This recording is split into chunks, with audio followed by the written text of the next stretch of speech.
Settle in and grab a book, a comfy chair, your favorite nook with Kate and Court. Yeah, it's the Cozy Corner. Hi, I'm Kate. And I'm Court. Welcome to Kate and Court's Cozy Corner Romance Readers. This is a podcast for lovers of romance and romantasy novels who want to go on a deep dive into their favorite genre. Honest discussions and salacious details, giving romance books the respect they deserve. We are two friends, actors, moms, and romance readers who like a bit of spice and everything nice in their books. As we like to say, you don't need spice for a book to be good.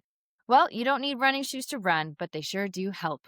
Welcome back to Kate and Court's Cozy Corner Romance Readers. Mhm. Today, we are talking about the book The Tropical Rebel Gets the Duke by Yes. Adriana Herrera. This is a historical romance, which we have not Yes. covered before. Mhm. And we made a point of covering this book in February because it is Black History Month. And Adriana Herrera is a Black author from the Yes. Caribbean, originally, which is very cool. Yes. And the two leads of this book are the FMC and MMC are both also Black characters. And it was just really cool to have a historical romance. And we're set in Paris and the Caribbean and in the UK. We're all over the place. This book is a really fun ride.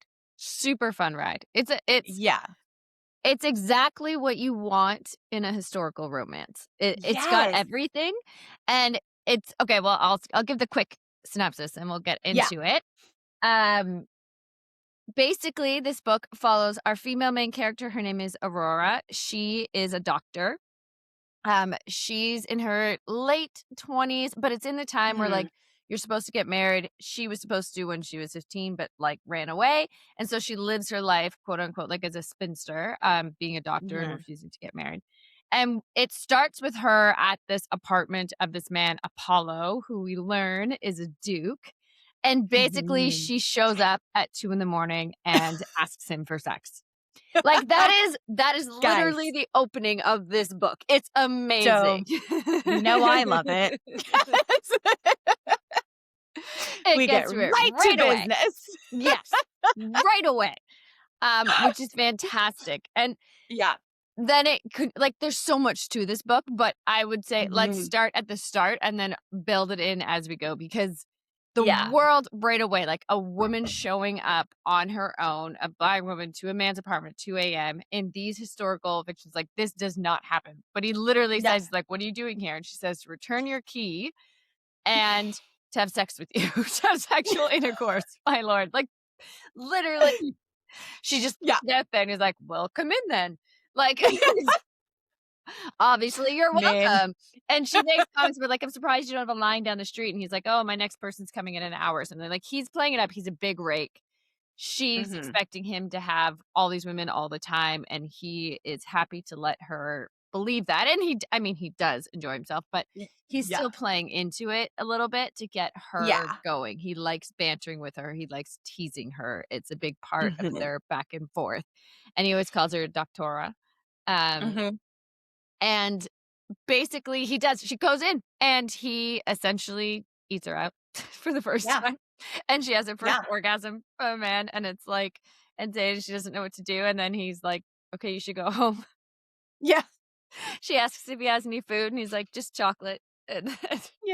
I mean, which also we're not mad at that either. No, you know? I mean, he had chocolate and booze like he was set up for. Yeah. Especially back then. Yes. Chocolate was very expensive back then. Very.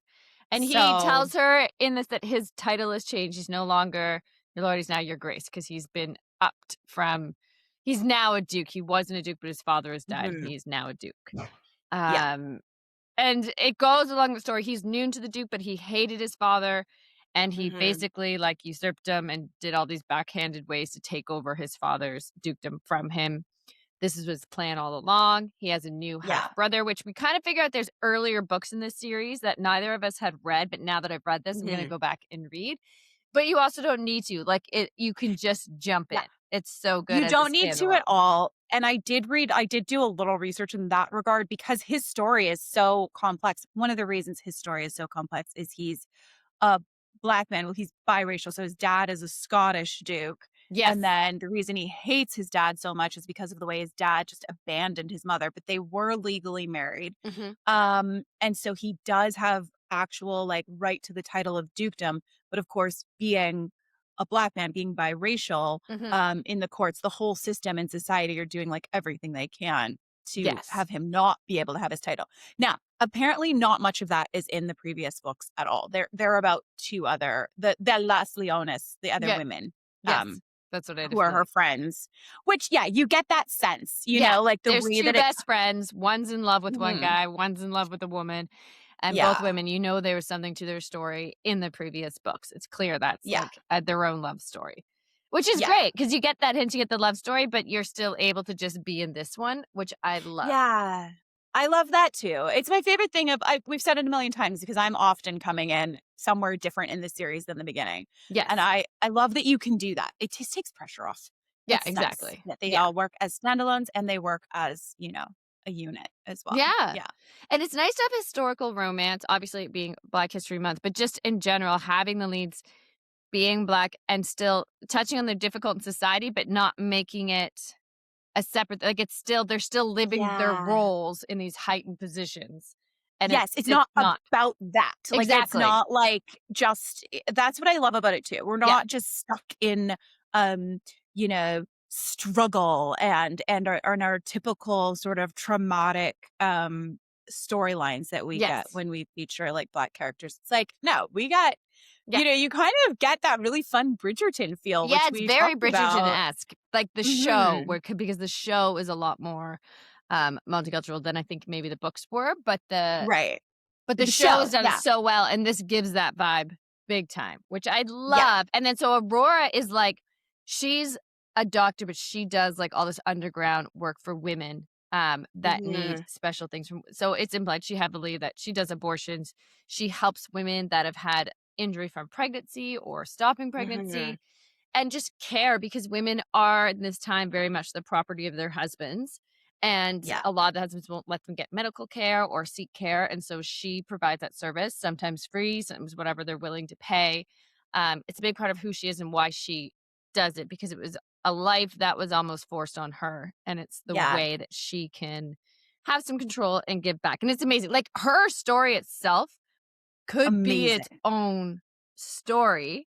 And like its interesting own series historical of books, series actually. of her as a doctor. And then you get the delicious, spicy romance on top of it. And it's balanced so well. And that's what I really love about this book. It's not just a spicy historical romance, and it's not just a historical book. It's both combined in a really unique way that I don't know that I've read personally, where it is such an important topic and covered so well. And because she did, like, she talks about her research. There's these two men that write this book on the Hyman and the importance of the Hyman brothers. They're real people. Like, that was a real book that existed, of preaching to men how important it was that your future wife still has her Hyman and how to check for it and all this bullshit. Look, the thing I figured out from all this is I would not have done well in this times. I would have probably had the shit beaten out of me regularly by a husband, because I would not have been able to calmly take whatever was supposed to happen. I would not have done well at all. No. Not my career that I was meant to live in, clearly. Yeah. I'd either be the spinster, like her, totally just off my own and said fuck it, or I'd be probably dead. Court, you were burned at the stake for sure. Totally. There's no doubt. I mean, I think I probably was. You know what I mean? I'm like, this isn't even just, but like a little more like sneaking around underhanded. Yeah, I think you would have been more like her. You would have face. figured out ways to like help people and do it. Yeah. I would have just been more like, fuck you. Yeah. I know. That's what's great. Like, reading it though, is you really do get that sense of like what women were up against, but also how much agency was taken away. Like, when men came into the medical field, midwives were already doing great. Like, women had doctors. We early wouldn't have on survived as a species this long if, like, you know, if women hadn't figured out, like, over time, you know, how to care for ourselves in the community we needed. And you read that you get that from history. You got that Yes. from a lot of different books. And then this book, what I loved is it really pointed out how that was all systematically, purposefully taken away. Yeah. And And it's still when something happening now. and when they discovered that they could make money off of, medical care and that they could control women by the men controlling the medical care and everything. And then just the fact that they like literally made shit up and made it sound sciencey and then like sold it out to the masses. Also still happening. We're still doing this. Still something that happens. Yeah, no, 100%. And like the fact the underground version of this that she does with her medical care and the secret clinics, and like she already has, when he follows her one night when she's meeting a patient and then the police are there and then she takes off running and he realizes like, oh, she had a backup plan. She had like the genius of the whole system and the reason it works is because it is run and organized by women. Like, we know how to get shit done. We're the only ones that could successfully have this underground like medical care clinic world and get away with it. Yeah. Like if oh my gosh, like menopause and if men bled the amount of money and resources and study that would have already gone into menopause and perimenopause that we're currently catching up on would be a completely different thing. We'd be in a different world. Like it's just the people that were in power and the people with money for so long didn't care because it didn't affect them. And even in this, there's this poor young woman that's got like some kind of cyst, a fistula from having birthed too many babies close together. She's like 18. She's already had 2 kids since she was 15, married this horrible husband, like keeps her trapped. Like this stuff is actually hard to read. It's not like light romance that way. Like there's some very real things happening. And then you get the balance of the love story and the spice, which is weird. It shouldn't work, but it does. It makes it palatable. You get to take on this world and what women were going through and remind yourself and kind of like, I don't know, it's an important narrative to keep in our history and story. And then it's got this really fun, spicy side to it. So, it's so fun and spicy. Like they just like, she does not put up with his shit. And that's what he loves about her. Because he has all of these, proper women falling over themselves for him because he has a title and all these other things. But she is just like, no. And I love even that first instance, when he is following her and she's like, go away, you're going to cause more problems. And she's like, no, you need protection. And she's like, I've got this. I've already got this. Like they're both right. You know what I mean? Yeah. Like she's definitely putting herself in danger. Yeah. 100%. Yeah. But she's been looking out for herself. She's still doing a good job. She can use his resources and let him like buy her a building and help protect her without losing all of her anonymity. Mm-hmm. And it's a tricky one. It is though, honestly. It is. That's why I have to slow down. Like, is this the right word? Yeah. And still staying in her power, which is the balance. So he's after her. It's kind of enemies to lover, but not really. Like he's a big break. But you can tell from the get-go he's down bad for this woman. Like, totally. And that's where it doesn't feel so enemies to lover because he is down bad fast and hard. And she's kind of like trying to protect him from her because her past and history and reputation is such that it actually really would in that time and era and system and society. They can't really get married. At risk. That's kind of the situation. And like at first he's on board with that. Like he's like, yes, obviously I'll have to take some other wife now as a duke. And he's like looking for a wife. But at the same time, he's super interested in her and she's willing to just have a good time and have sex together until he takes a wife. It's kind of like how she ends up pitching it to him and he goes along with it. And very quickly that becomes obvious to him, like that's not going to happen. Like he's fallen for her, he's down bad, and he wants to make it work. But she's still refusing because she doesn't want to hurt him or his reputation and her being a doctor and her own scandal. So she, when she was 15, basically got gaslighted by this guy that took advantage of her and had her commit to like having sex with him before they got married.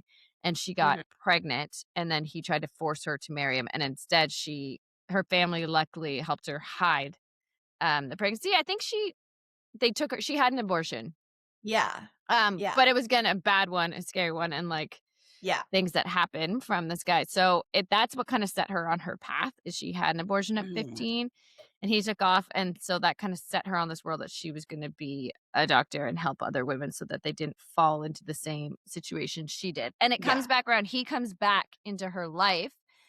He becomes the Duke's aunt's partner, like boyfriend kind of thing, advisor, Boyfriend. but then takes Yeah. advantage of the Duke's young cousin and gets Mhm. her pregnant as well and takes her to that same abortion clinic. And then Aurora ends up having to like help her, and she does. She saves her, and it's not like a bad Yeah. infection yet, but it kind of all comes full circle and ties together that way too, which is Yeah. amazing. Like the full layout of the story. And meanwhile, the whole time they've been growing, the two of them, and it's Yeah. like the moment of Yeah. truth for them.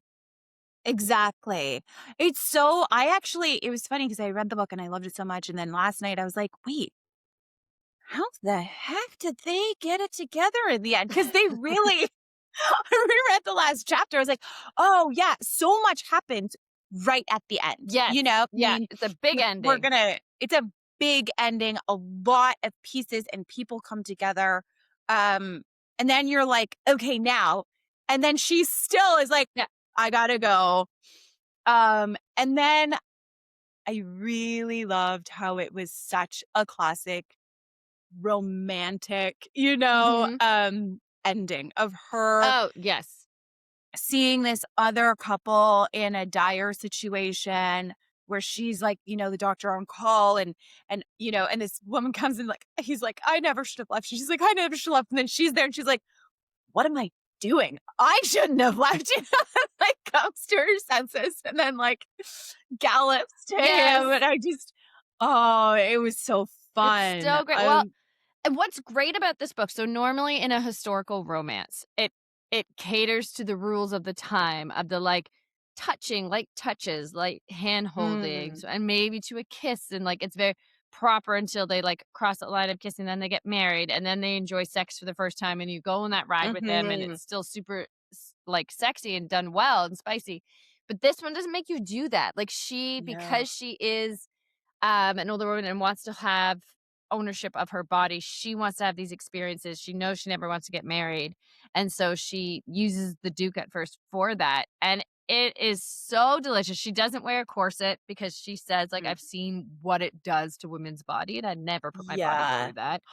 She doesn't even really wear a bra. Like she's very in her own skin, in her own body, and it's so beautiful to read, and it's something you don't get to see often in these books. And I loved it so much. Like she was such a badass. She was such a badass. Yes. And he loved her for it. Like everything about her just made her more attractive to him.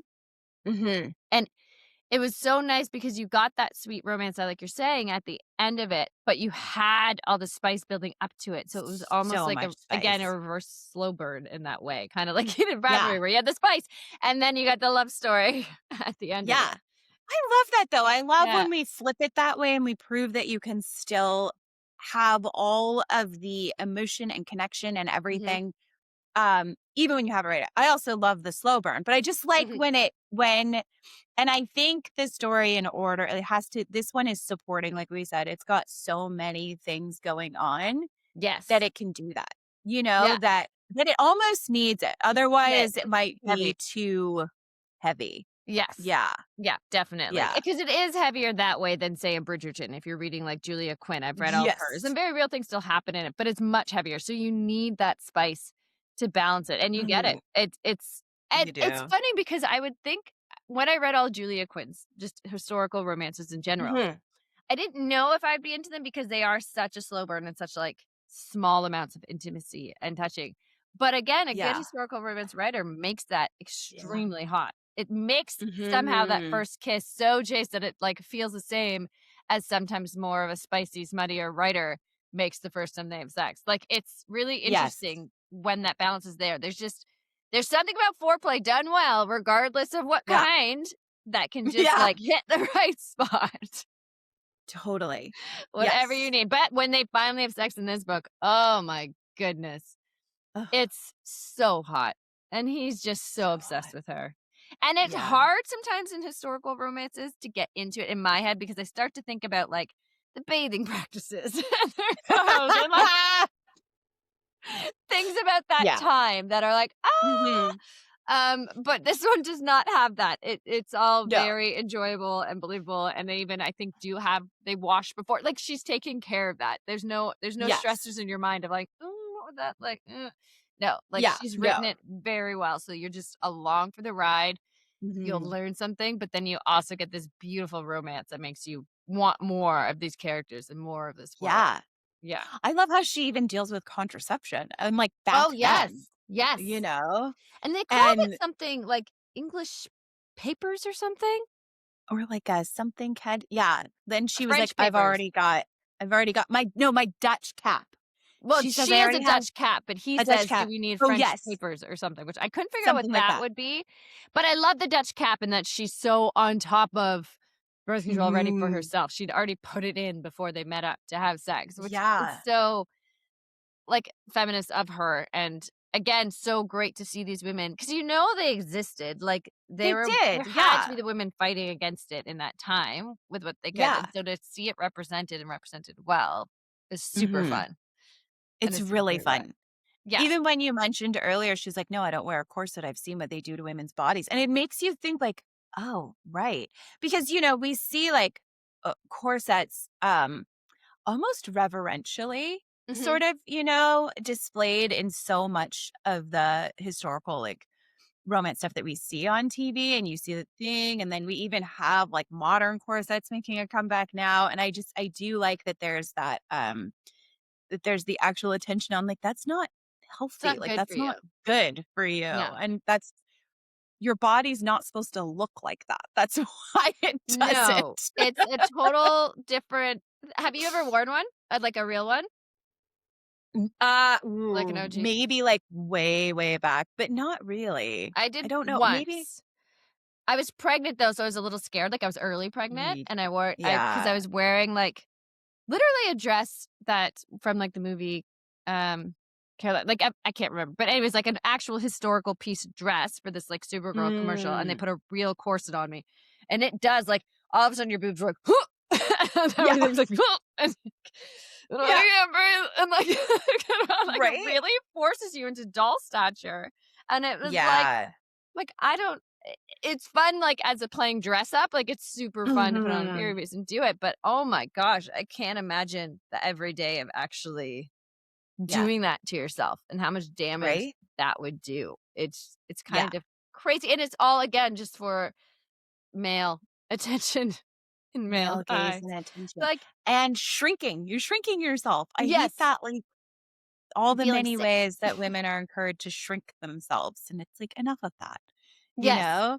yes, Um, and then though reading this book and all the ways that Aurora is not shrinking herself, that yes. she is going out and taking these risks and all these things, and um, you kind of realize at a certain point that not only is she being punished by others for it, like by her family members for it, by her Mhm. brothers for it, she's also punishing herself for her own perception of like her self-worth because she's the illegitimate daughter. She's a Oh, bastard yes, we've as like, with her well. backstory, you're right, and we've got to mention her so her family, like, they send her away, she goes to be a doctor, and they've kinda, like, shunned her, but she was still in their purse strings, and at the beginning of the book, we find out they recently cut that off as well because they basically want her Hmm. to come to heel. The brothers want her to come out and let Yeah. them, like, decide her life and who she should marry and what she should do. So she's very much Yeah. at this point, like, no money, working to help women for free. All of her money did go to the medical office, like, supplies and everything they needed.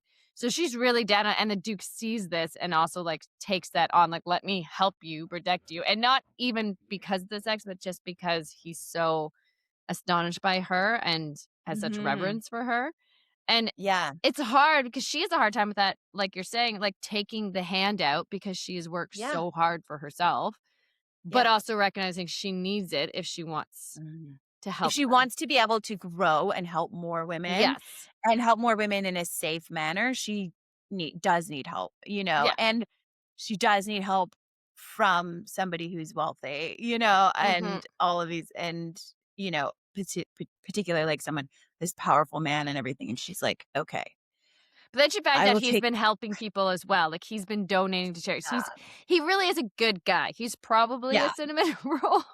A very Reiki cinnamon roll. Probably. Yeah. If I was gonna give him a label, because that's the I thing. He think just becomes so. better and better, and she realizes she's in a losing fight because he's actually her dream guy. Like if she was ever gonna be with someone, it Mhm. would be with him. And it's the battle of Yeah. her not wanting to drag him down, him wanting to be with her and thinking she never wants to get married, which is true. And then them, like you said, Mhm. coming to that realization in that moment at the end, Yeah. which is just such a beautiful like send up for the That's two of so them. fun. It's so nice. It's so fun to do. It felt like a very um current scene, like a current Mhm. thing that would happen in books, like you're Yeah. saying, a contemporary, Yeah.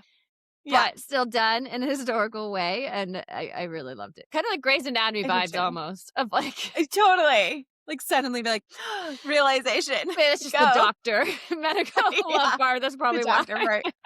Probably because it was a medical Yeah. emergency that, like, made her realize. Yeah. Yeah. Yeah. Totally.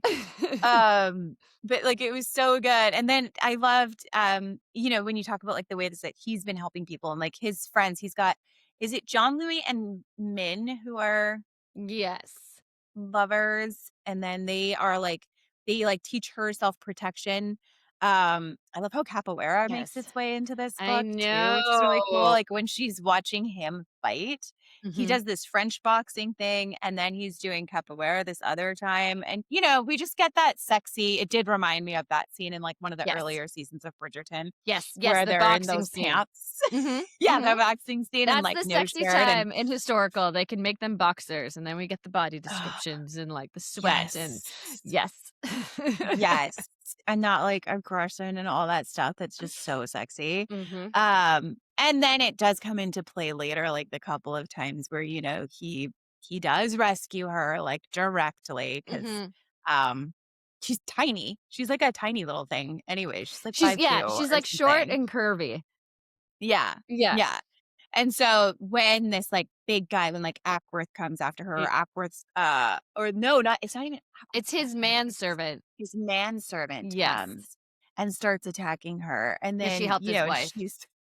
she's been like, you stay back in the carriage. I'm going into my, quarters of my own. And then all of a sudden she needs Yeah, she actually help. gets attacked and then can't fight him off, and he runs to help her, which is I mean, that is also the reality. Like, there's only so much you Yeah. can do if you're not trained in fighting and Yeah. self-defense, and if Yeah. you can't reach your pistol, like, there's a reality part to it. And he's huge. Exactly. He's like 6'4" or something, the Oh Duke. Like, yeah. he's He sure is. gorgeous. He's exactly what you need. He can just, like, put her in his pocket if he wants. Yeah.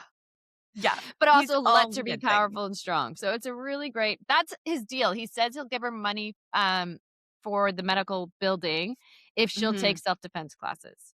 Yeah. But she realizes she thinks after she figures out that Mina, who helps run the self-defense, and he is in love with John Louis, Yeah. Mina's mother runs, like, this, The lavender lavender farm. farm that has all these herbal options and remedies because she's been having a hard time getting the stuff she needs for women from the apothecaries. So he ends up Mhm. actually introducing her to help give her that opportunity to come and find the medicine she needs and still do it Yeah. in her own way.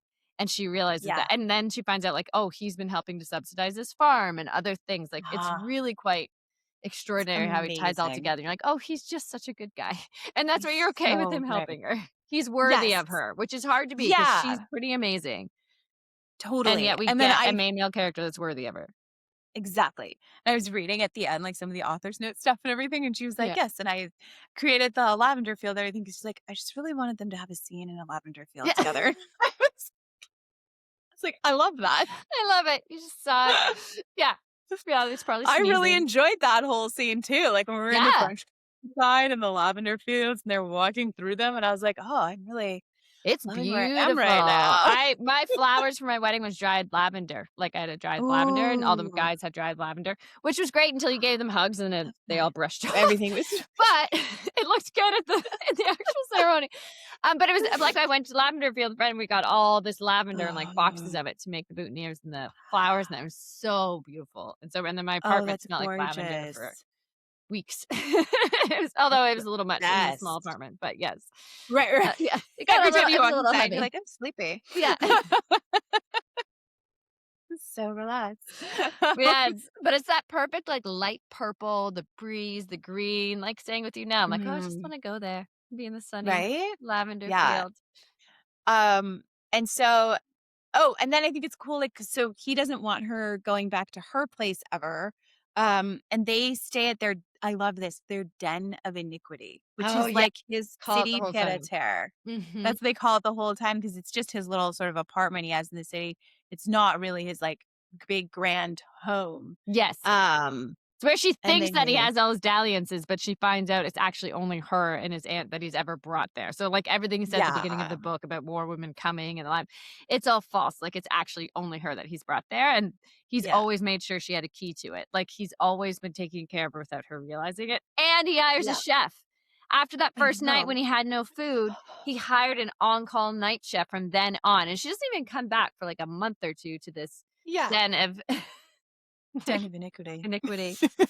And then he has food brought up to her because she's starving and she's lost weight because she has no money. Like, there's Yeah. so much. And he's just always taking care of her, just in the background without her Yeah. even knowing. It's so And she's sweet. also always fighting him on it. Always. She's like, He's like, I brought you never food. gives him No. an easy time. Yeah, no. I really enjoyed when she was trying to sneak out. Not the first night, but like Yes, that was like a yes. little further down. And he And she's pretended to be asleep. like so good. It's very bad. And then she gets to the door and it's locked. And that's when she Yeah. keeps trying. And then he just like holds up the keys. Like, where are you going?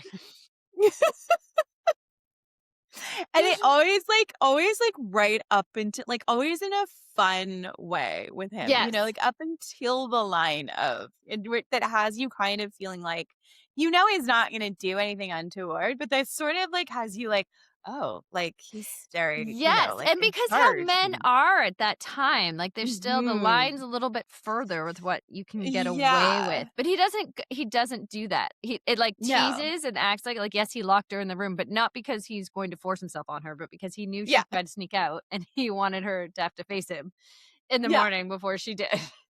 Yeah. Which is a very fun scene to read. Very if fun, you've read the yes. book, and if you haven't read it yet, you're in for a treat. It's Yes. delightful. And she keeps like rolling and then he puts another arm or a leg, but she thinks he's asleep. It's very funny. And would be very funny being the person doing that to someone else. Right? It also resonated with me though when she was like laying there and he was kind of on her and she's like stuck, Yeah. and she's like, I'm ready to get up and I don't want to wake him up. And I swear I've had those moments with Bradley where I'm like, I want to get up and do my own thing and like have the early morning to myself. But he's like half on top of me. And how am I going to without I don't want him to waking up? join me for the coffee. Yeah. No. Sometimes I just really want my own runway into the day, or like 100%. So is that feeling you're making, then you hear them coming down or going to the washroom? yeah, I know. Shit. Morning. Yeah. And you like try and take a deep breath and be like, okay, you're here now. Yeah, especially if you're already like having your cup. For me, I like that coffee and a little bit of reading time in the morning before like Yeah. everyone else is joining me. And when that gets interrupted, then you have to like now pay attention and be happy to see them. It's hard. Yeah. I Yeah. would rather not. I would rather like an hour and a half to myself in the morning before Same. having to I deal really with need a anyone else. runway. Really need a runway in the morning. I'm not a natural morning person. I get up very early because I live with 2 morning people, but it's not my time to shine. No. Around Agreed. others. It is my time to shine personally though. Like I Oh, there you go. yeah, like I love it. I love the early mornings on my for me, but I don't love to share them. Yeah. And I don't love if I want to get up and go feeling trapped in bed Oh, yes. by like Yeah. a hulking man. I'm like, and I just love the way she's like, oh my God, I can't imagine being trapped this every day of my life. Well, it's much more awkward too when it's not your partner. When it's like new, like the Yes. first time, and then you wake up with them, and it's like, Totally. like, and you don't want the morning after or to talk with. Yeah, that's Yeah. definitely also like, yeah, Even I don't know. more. Even it shows it's hard to have a sexy get out of bed with some like. It is. There's not really good angle. Like I love in Bridget Jones when she just gives up on it and puts a full comforter around herself, and he's like, "What are you doing?" She's like, "I don't want you to see my wobbly bits." And it's like, I want to see them, and I'm like, even loving my body, there's still angles that you need getting dressed that I don't feel like flashing in someone else's face. It's just not. No. Yeah. They truly don't care. It's still like, there's just some angles that I can keep to myself. Yeah. Thank you. Right. Or even where you're just like, even sometimes if I'm alone, I'm like, no, we're not going to bend that way. Like, that's just not. Yeah, that's not happening. As we get older, bending is more of an issue when we first wake up and the way to like. Yeah. Totally. Yeah, so she's oh my gosh. and she is butt naked trying to get out of there. Like she's crawled to the door completely naked, which despite they had sex for the first time, it's still a really big thing in life now, but especially then. Like it's still he's just looking at her naked. It's very funny. It's definitely and I love when they like play doctor a little bit, like the whole like, well, what's this, what's that? I was like, oh my gosh, this is the playing doctors always so sexy, especially when one person does know and can give the actual terms. I mean, fake playing doctor is harder to do, but when it's like it is though. It's just I was like this book, it just covers things. I was like, that's super hot. That's super hot. I'm really enjoying this. He's super hot and she's awesome. Hot. So and she's feisty and fiery. Yeah. So you want he calls her Fiera. Yes, exactly. And she's not a pushover. It's a super great historical romance. Even if their historical romances aren't your jam, this is one you can easily get into because it's different than the average historical romance. It gives you that spice. Yeah. It gives you that spice. Speaking of which, Court. Oh, Kate. How many pumpkins? Yeah, I think this one's a 3.5. I think so too. Yeah. I think it's a full 3.5. We get a lot of like open door. Yeah. Very descriptive, lots of fun being had and just extremely tittillating. So definitely a 3.5. Yeah. I agree. 3.5 pumpkins. A great 3.5. Like a really enjoyable 3.5. Yes. Consistent throughout the whole book. It's not like you're building up to one scene. There's just a lot of really great spice throughout it. Throughout.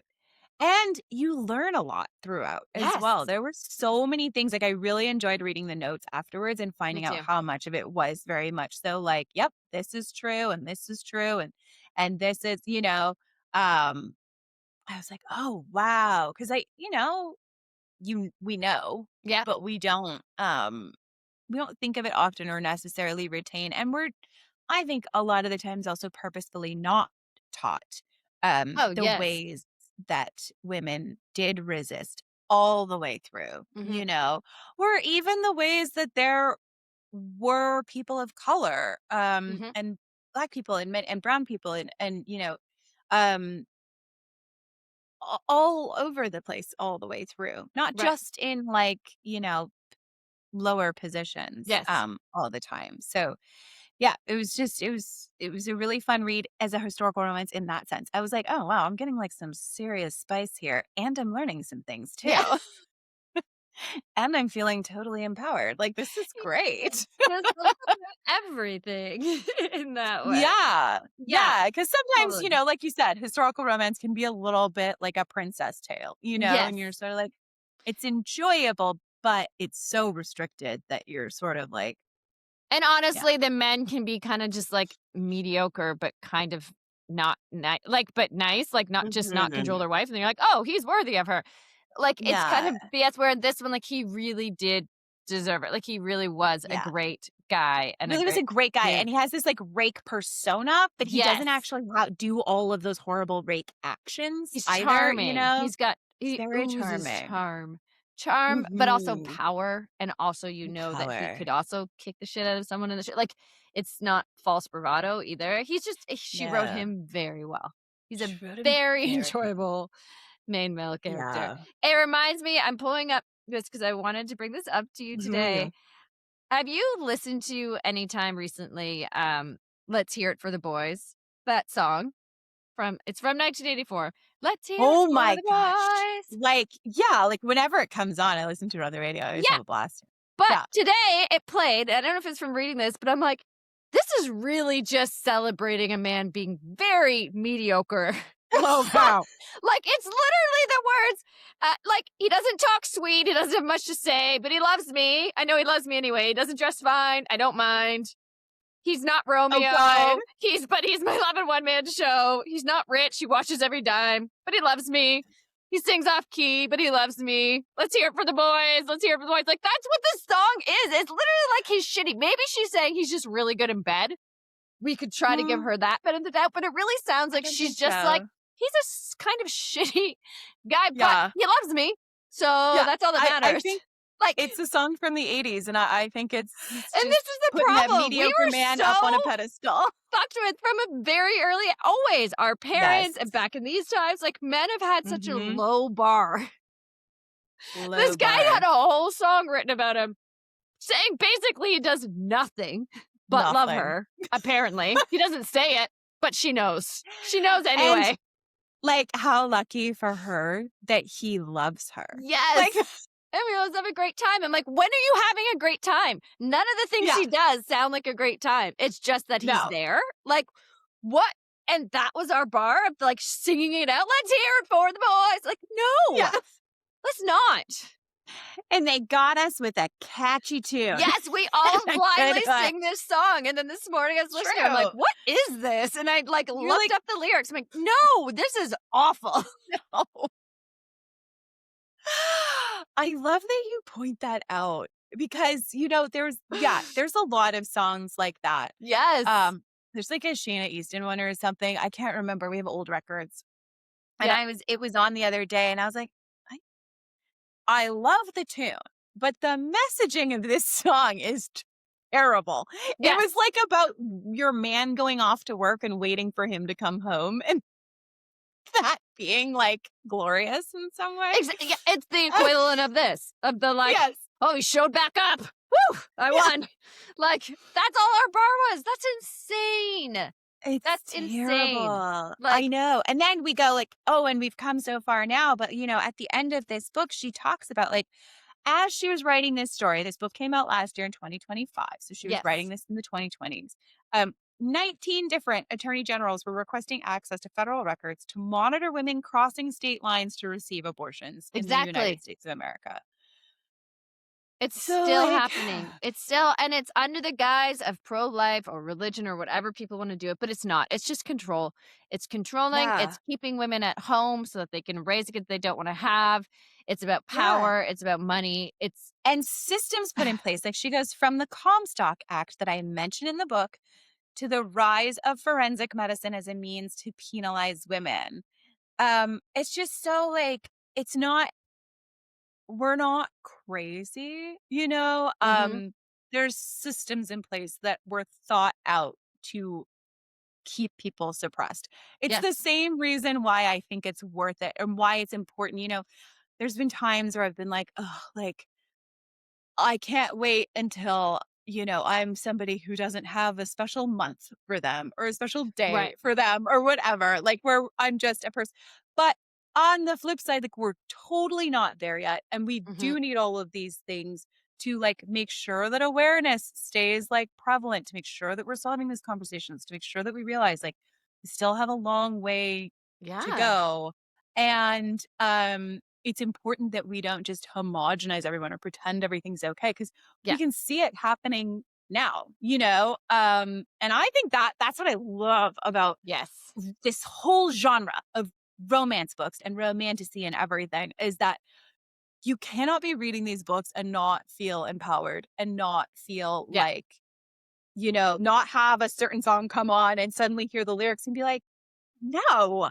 Yeah, exactly. You're taking it in and listening and like reacting.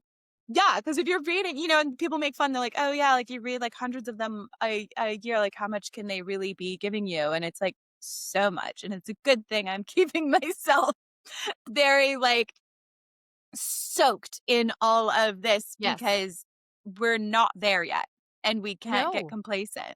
No, you know? and we turn, well, even for this. So yes, it is Black History Month and we are reading this author, but we still had to like dig and find, like it still wasn't like an obvious, like what of these 10 books are we going to pick to do this week? Like, even that is still telling onto itself.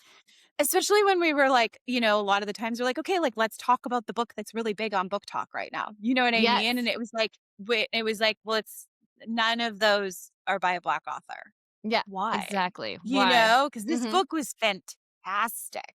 Yes. Like, I hope that more people are aware of it's won some awards and everything as well. And it might have been talked about last year. Like it could have been. Maybe. I 'Cause it like did when come out. because I've ordered it from my store and I'm going to feature it when it gets there. And we had it the year before and sold out of them. So it might have been. We might not have been aware of it, but it might have Yeah. been. But it still could be bigger. 100%. It's still It could be bigger. could have And a also, bigger why audience. isn't there one right now? You know Yeah, what I mean? yeah, Like, this is one totally. author that we're talking about. And what's really fun is we discovered a bunch more that we will be talking about Yes, down the more. line. This was just a As great we one to do did our this month research. because Yeah, it got but to this was be the women and yeah, luck and historical and something different that we hadn't got to talk about, which it was such a yeah. fun find. And I loved it so much. It's It was like so fun. right from it grabs you from the get go. It just pulls Yeah. you in. It's such a great read. And like Yeah. you were saying, as much as it'd be nice to not have a month or a day, it's also narrative is like the most important way. It's the best way of storytelling. Narrative literally is storytelling, but to constantly say the narrative so that people remember, and because history can be Yeah. erased by one generation, right? Like it just takes Yeah. one to pretend something different happened. We see, and even when we're aware of it, we see it happening. We see what's happening in Yeah. these days right now. Like history repeats itself. Mhm. And so you have to keep talking and keep bringing it up. Otherwise, it's easy to turn a blind eye. Just like reading this book, like a lot has changed since this book, but also we're fighting Right. abortion laws again. Like it, Yeah. it has to be talked about. Yeah. It really does. Yeah. Anyways, so on that note, if you haven't read Happy it yet, note. and that's what's so fun. It is a joy-filled It is. It really romp. is. Like, It has that is serious stuff, and yet it's so fun and spicy. Like it's so great. so fun. Yeah.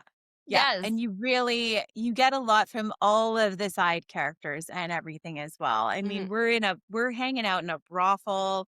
We have Yes. like a sapphic bar that we're hanging out in. Like it covers everything. It's amazing. I don't know how she did it all in this one book, and it all felt like there was space for it. She does talk about how it was a lot to take on too in the back in the author's notes. There's a lot of like studying that she had research she did for this one. And I mean, she'd already built the world because she had the 2 books before. So at least that part was there. And then the research was a big part of it, which I'm thankful she did because Me too.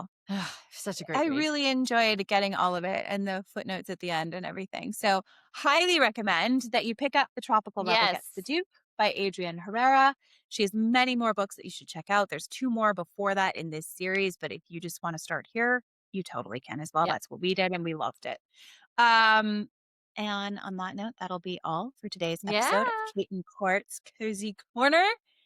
And we'll be talking with you again soon. Bye. Bye. Settle in and grab a book, a comfy chair, your favorite nook with Kate and Court. Yeah, it's the Cozy Corner. You know the drill. Be sure to like and subscribe wherever you listen to our podcast. Thanks for tuning in to Kate and Court's Cozy Corner Romance Reader. Executive producers and hosts, Caitlin Stryker and Courtney Richter. Producers, Kanesha No and Holly Lebowski. Original music, Cassie DeSilva.